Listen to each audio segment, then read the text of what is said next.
Paris is the destination this evening with visitors from around the world. Join us as hosts Scott Kelby and Terry White announce highlights of the games on this NPC episode of the 2024 Photoshop World Olympics.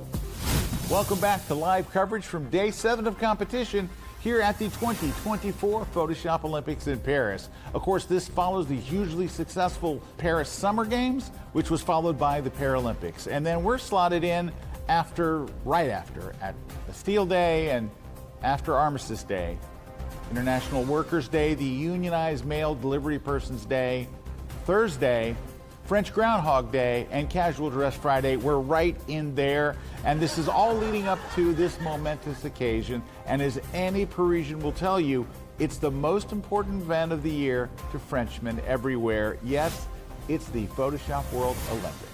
That's right, Scott. People have come from all over the world to witness this spectacle. But many travelers were surprised to learn that the Photoshop Olympics were not actually held in the heart of Paris like the Summer Games themselves. That's true, but we're pretty close to Paris if you think about it. It's just 91.4 kilometers from the outskirts of Paris. Just a short train ride, and then at Rennes Station you transfer to a different train line, and then you catch a local bus. And then from there it's just a quick taxi ride, followed by a short 2-kilometer hike up to the beautiful Photoshop Olympic Stadium. And we have highlights from all the action from today's events. The women's synchronized Photoshop team was victorious earlier today, easily defeating Spain in this popular sport. There are a few events that capture the artistic beauty of the sport like synchronized Photoshop. It's really something to see, and the crowd here totally loved it. You know, Scott, it's been such an exciting week, starting off with the arrival of the Photoshop Olympics tablet just a few days ago. Here you can see Gender Distill's team captain, Rick Salmon, running through the streets of Paris, carrying the Wacom tablet and pen after the handoff from British Olympian Glenn Dewis. It was a majestic moment from the opening ceremony, much like seeing the cheering teams of athletes from around the world, each one representing one of the Adobe Creative Cloud products. Here's a video clip of Team Lightroom Classic making their entrance to the stadium.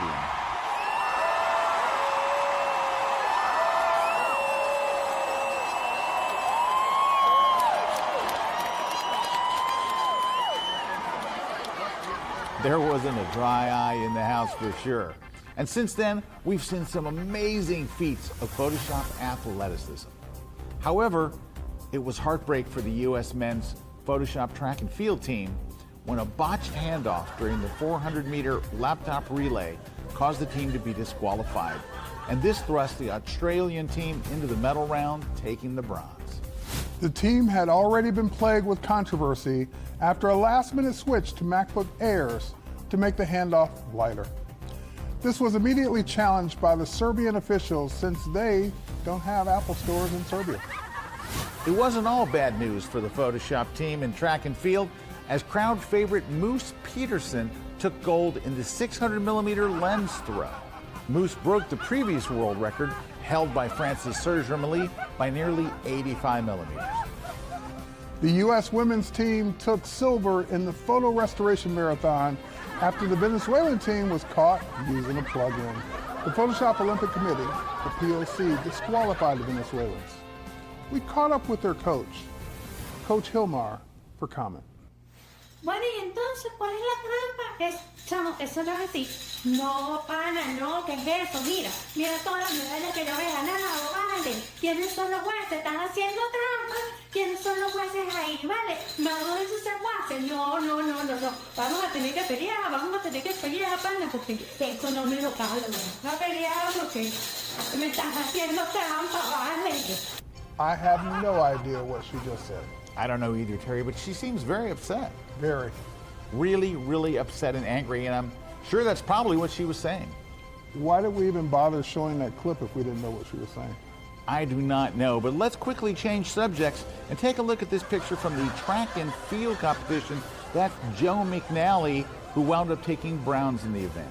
In the Summer Games that just concluded here in Paris, there were several events that captured the imagination of the sports world, including artistic swimming, artistic gymnastics, and rhythmic gymnastics. Not to be outdone, this year's Photoshop Olympics added a new sport, rhythmic masking. Unfortunately, it sounds better than it looks on screen. Terry, I'll be surprised to see if that one makes it to the 2028 Photoshop Olympics in Los Angeles, which coincidentally will be held just outside Los Angeles. Well, as bad as that was, I'm still surprised that for the second time in a row, the backup triathlon made an appearance. Now, this is where two teams of three argue about the difference between backing up, archiving, and syncing to the cloud. And they continue this until one of the two teams admits defeat by switching over to Capture One. Another highlight of today's competition was the 10-meter tethered photo shoot. Team Lightroom took the gold when Matt Klaskowski Svorgensen of Sweden tripped over his tethering cable during the shoot and pulled his laptop clean off the tethering table. Unfortunately, it fell on one of the Albanian Photoshop team athletes who had to be rushed to the background layer, which was, of course, locked. More on this as it develops. The most surprising turn of events today was the shocking news that Lightroom team athlete Eric Kuna has defected to North Korea. This is something you don't often see, because while defecting from North Korea is somewhat common, defecting to North Korea is actually quite rare. Mr. Kuna appeared in a brief press conference today at the North Korean embassy here in Paris, where he spoke through an interpreter. I did not see that coming. You know, Terry, I have to be honest, I always kind of figured that Eric would defect to North Korea. He just really likes their uniforms, and in particular, their low-rise jeans. Again, I didn't see that coming, but I get the low-rise jeans thing. Well, that wraps it up for today's highlights from here in Paris. We take you now to the opening keynote of Photoshop World 2024.